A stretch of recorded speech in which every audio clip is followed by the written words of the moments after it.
I went at least $20,000 into debt working for a pyramid scheme. This is part two. So if you guys haven't watched the first part, it's on my channel. But in part two, I'm going to specifically be talking about the time that, yes, I became a manager there. I spent enough time after so many trials and tribulation, whatever you want to call it. I became a manager there. And this is when I was supposed to, the key word here is supposed to, start making money, whatever they promised. The promise was, here it is. From when I joined, this is what I've been told every single day up until when I became a manager. When you become a manager, you make six figures, so $100,000 onwards, and you will not have to go to the field anymore. Going to the field, what we did was knock doors and sell internet, sell telecom. And I thought, all right, this is a great deal. So you're telling me I just have to work hard, go door to door, and eventually, once I go through all that, I can become a manager and run my own office. Sounds great. As a young, ambitious guy, I am super susceptible to that kind of tactic, of course. But here's the surprise. It is absolutely not like that. Because, well, I don't even know where to start. First off, it was not just me, it was me and my brother. We ran the ship together, but we did not want to run it the same way that this whole scheme runs things, because it's just embarrassing. Because I'm not, you're looking at it, there's no way people are falling for this shit. And even for me. And I thought, this is just unethical. I feel too bad doing these things to people, like the way even our manager treated us. And I'm just going to speak at least on my end. So as soon as we got our own office, I decided that we're done with all the weird chanting. Day one, no chanting, no rituals, none of this motivational garbage. It is so embarrassing and repetitive. I'm here to run a business. I'm not here to run a church, right? It's just, you don't need to manipulate people and hype them up every single day with this fake energy. If you guys have ever been part of this, you know what I'm talking about. This fake kind of energy with everybody jumping up and down. That was my entire experience as a rep. And we did none of that. Just zero. And the funny thing is, you're doing things right when the rest of the upper management, the rest of the pyramid scheme, absolutely hates you. I mean, when I got on these calls with them, it was multiple weekly calls that you get on with them. I was getting roasted because they're like, Maxim, you're not doing this. I heard from some people, because at some point I wasn't the only owner in the building or in that office. And it seems that information was being leaked. The fact that I'm trying to run this place like this is a place where we do sales and we grow. It's that simple. I don't want to be part of any of this weird cult bullshit at all. And it didn't last very long before they really got to us. But while it did, it was good. And the team was on board with it. We were all like-minded. We were like, hey, we don't want to do any of this weird shit. Just tell us what our job is. We'll go out and sell internet, and we'll compensate you fairly. So unlike in the first video where I said I never got paid a single dollar to be a car ride leader, to drive guys to the field, knock doors with them, and come back, as a manager, I actually paid people to drive their cars to the field and covered a bunch of gas bills, because that's what a company does. And once again, I was so looked down upon because these people, they just, on these calls or when I'd meet the other owners in person, whenever we go on these trips, they'll just kind of pull me aside. Yo, bro, I hear you're wasting money paying for these guys' cars. And I'm like, I mean, they're using it for work, yeah? What am I supposed to tell them? I'm not going to sit there and try to brainwash them about how they should use their own money to work for me? What? How am I even going to put that? This is so weird. And they're like, no, bro, like your business is losing money. Don't you want to keep some more of that money to yourself? And I'm like, yeah, but it's like $50 a week per car. It's not that much. It's not a big deal, right? Same thing with team nights. My office was known as, well, the big money waster office, because to be upfront with you guys, as much as they promise you that six-figure shit, doesn't happen even close. But all the money that the business brings in goes into expenses, and then first and foremost, paying the people. Yes, paying people is not optional. Unlike many owners and managers in these pyramid schemes, where they think paying the people is optional. The amount of horror stories I've heard from other managers or reps that came to me and confided in me, the fact that, yeah, my manager hasn't paid me in 3 weeks because he said it's the business is tough right now. And I'm like, what are you doing with the money, bro? These sales are made, the business gets paid, you pay your people. First thing. I was also working with some owners where we had to do payroll together. This is the crazy part. I was like, all right, my guys, my team, I'm responsible. I'm like their spokesperson. I'm like, hey, we need to get paid on time. I don't even care about my paycheck. I'm like, these guys need to get paid. And they're like, oh, I don't have payroll yet. Oh, it's okay, we'll do it later. I'm like, no. My guys get paid on Friday, every week. The amount of fights I had to go through, because some of these owners don't give a shit when people get paid. They would delay paychecks. They would pay them on random days. They would have so many sales go missing. This is such a big rabbit hole. When people make sales, yes, there are cancellations which you don't get paid for. This is all commission based, yes. But there are missing sales. You made a sale, no payout, nothing. What happened to it? There are so many managers that never looked into it. Nobody gave a fuck. But I had a whole Excel sheet, a spreadsheet that kept track of every single sale and every single sale that was perhaps missing because it just didn't show up, which I had to contact the thing we were selling, the company, our client, which was the company we were selling the internet for, directly and be like, yo, my people are making sales. Where is our money? So clearly, running things the right way, like a business should operate, nobody likes. Nobody likes, as in from upper management, because that means spending more money. And from my perspective, I only paid myself whatever I needed to pay for my bills. Whatever I needed to survive, these are my bills, this is what I pay myself. Everything else goes back in the business. Reinvest, constantly. And how do those reinvestments look directly? Yes, paying bonuses.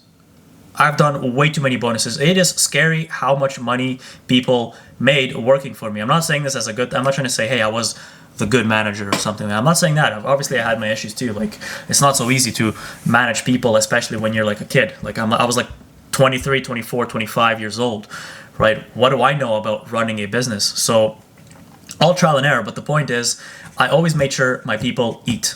Because if these people don't, why are people going to work in the first place if they don't get paid properly? Aside from the commission structure, I'm like, yo, you guys are going above and beyond. You guys will get paid more. Bonus here, bonus there. This guy has a family to feed. I'm just going to pay this guy extra for putting in extra work on extra hours. We were all encouraged to work overtime like crazy. As you guys know, pyramid schemes, yes, they juice people out. What that means is they pull out all the energy you possibly could have and turn you into a slave. That was me included. And of course it doesn't pay you that much more, but that's what I did. And once again, yes, that caused the business to lose a lot of money. Lose money as in I'm paying it to the people, so I don't think that was a loss, but that's what they labeled it as. And yeah, speaking of another part of the business is called recruiting, because the only way you grow in pyramid schemes is through recruitment.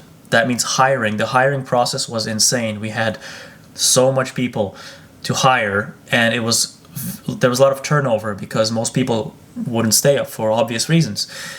And so many managers would, let's just say, recruiting is one of the highest expenses in the business aside from payroll. And most people didn't want to spend money on it because otherwise it just spends all your money, because putting ads out on Indeed costs a lot of money over time. In fact, at some point, I think we could be spending $4,000 to $8,000 a month on ads alone.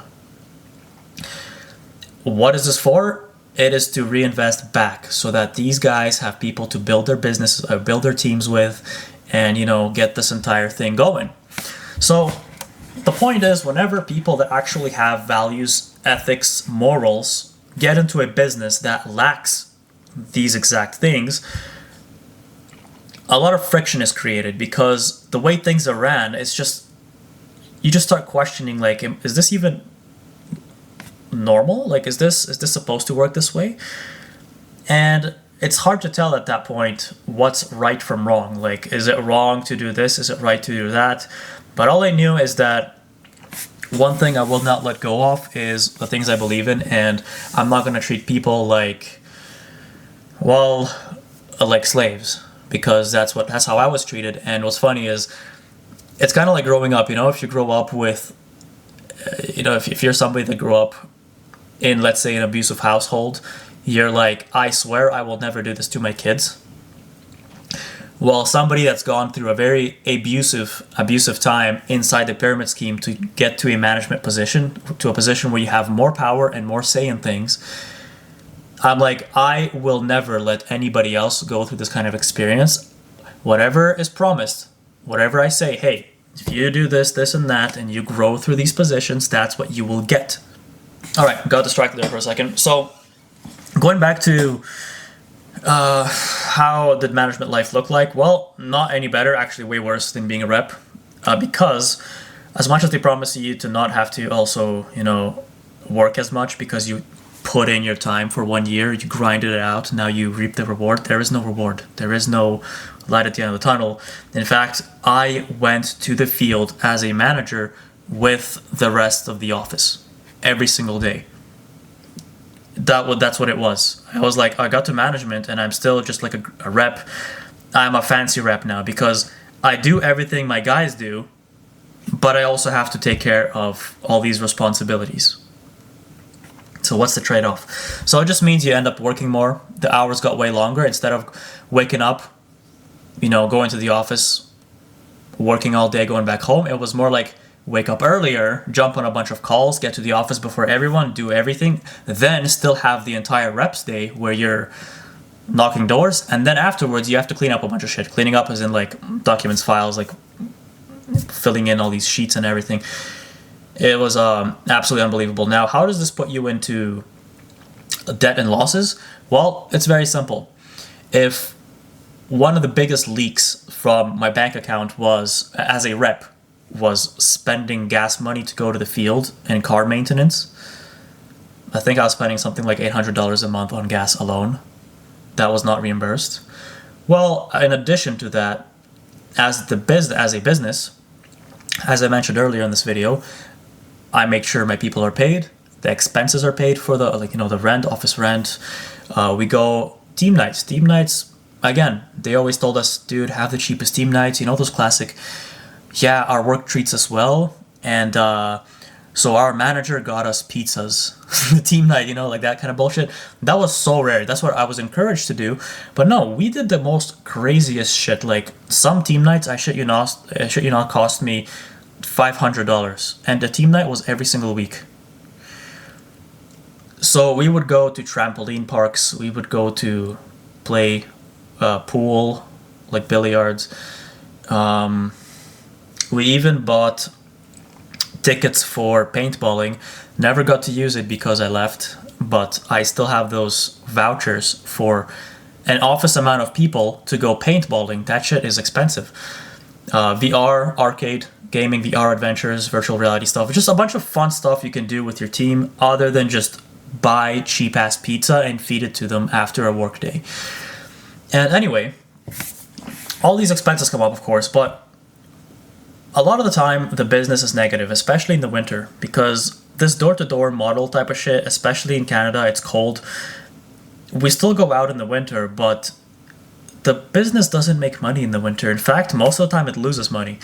And what ends up happening is you don't pay yourself, because I need to pay the guys and pay expenses. I don't pay myself. When you don't pay yourself, what happens? You go into debt.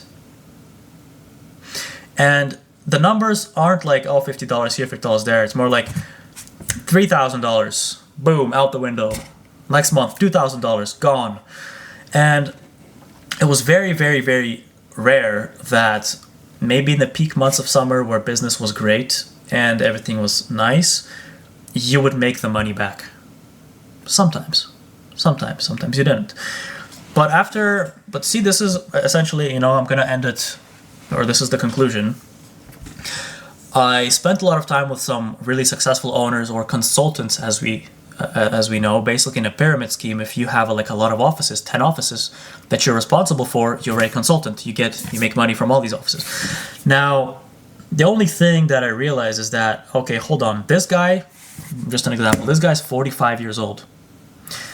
The whole promise of this entire business is that you do this, invest your, early years, 5-10 years of your life, set up this whole business thing, and then basically have a lot more free time and make money. Sounds like an amazing dream, right? No, also, just to get this out of the way, no. You are not a bad person for wanting to make money. People who shame others for being like, oh, you just want to make money. All of us do. Even those that say they don't, they're just lying. Everybody needs money on this planet to survive. Let's just get this out of the way. Now, how you do it obviously matters. Is it ethical? Is it unethical? Do you sell drugs, or do you manipulate people in pyramid schemes? How do you make money? Is a different story. But the point is, making money is okay. Nothing wrong with that. That's what business is for. Business makes money. Not that we ever really made lots of money in that business anyway, but that's besides the point. Seeing grown-ass men who have been working in that business for 15, 20 years, and they are still waking up at 4 a.m. to take a call because they're now managing offices across the country. So now they have to take a call with a 3-hour time difference. So they have to wake up at 4 a.m. And I'm like, bro, why is this guy awake right now? And they go to sleep late, and they run this insane schedule where they're busy all day, but they call it freedom because I make my own schedule. Yes, you make your own schedule. As a manager, I decided my own schedule. Not really. I just had a bunch of shit to do, but I chose which order to do it in. Half of the time. That's not freedom. You're slaving away 24/7 still. You can't sleep because there's shit you gotta do. And seeing how those people functioned, and they were still pressed. They were not rich by any means. They were not making a lot of money. I started to see through the illusion even as management or consultants who were said to make a lot of money. I could tell these guys are not making any money. How can a guy that tells you they're making $1 million a year sit there and tell you, bro, stop paying people for gas. They should pay for their own gas money when they go to the field as a business expense? There's no way a person making $1 million a year can't pay for, 10 cars of gas money. What are we talking about? This is just the things that don't make sense, right? And on top of that, okay, maybe some of them, they have a little bit of flashy cars, not anything crazy. I wouldn't, no supercars, none of that shit. And their bills match their expenses. Just because you make $20,000 a month and you spend $20,000 a month, you're still broke. You still have to work your ass off because you need to make sure you can pay the next month's $20,000. Whatever the number is. So when I saw how these men were living, who we are supposed to look up to, this is the people that you're supposed to lick their buttholes. You're supposed to sniff their farts and you should be aspiring to be like these people because they are millionaires. They're really rich people. They don't make money. They turn over a lot of money. Let's just put it that way. Making money and turning over money is different. Just because you work with sums like $700,000 a year doesn't mean you made it. How much of that did you keep? You made a grain of that just to stay alive. And I was like, there's no way in hell I'm doing this. This is bullshit all along. Bullshit all. Even if I was trying to run things a different way, and I have received tremendous pressure to not do that, and eventually we were basically very much interfered with, and they forced us to do all the ritual bullshit once again, and that was super sad times. We had a person who was literally snitching on us, on me and my brother, that we did not want to do any of this ritualistic pyramid scheme, cult, whatever you want to call it. We just wanted to run a normal ass business with a trade-off, pay, hard work, classic. And we had people other owners that were snitching on us and saying that they're not doing this right, blah, blah, blah, even though it was working.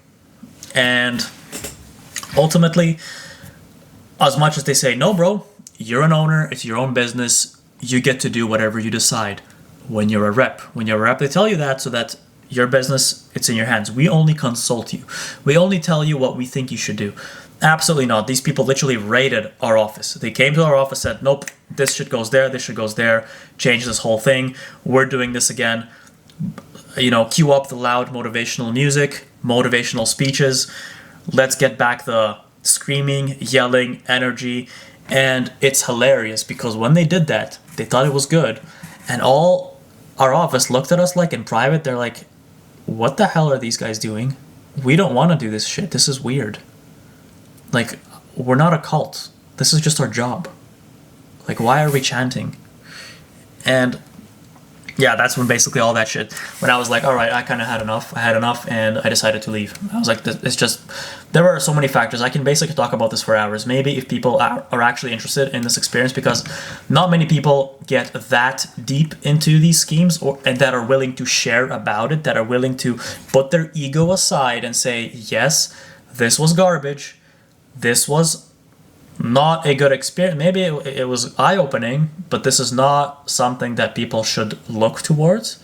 Not many people can actually or are willing to talk about these things. So if people like it, I can talk about this shit for hours, because that's what it was. There's way more details that I can go into. And to this day, though, the good thing is the people that worked for me, the people that I worked with, that were my business partners, the people that I helped promote and put into management myself, to this day, we are really, really good friends, you can say. Do I talk to them every day? No. Here and there, yes.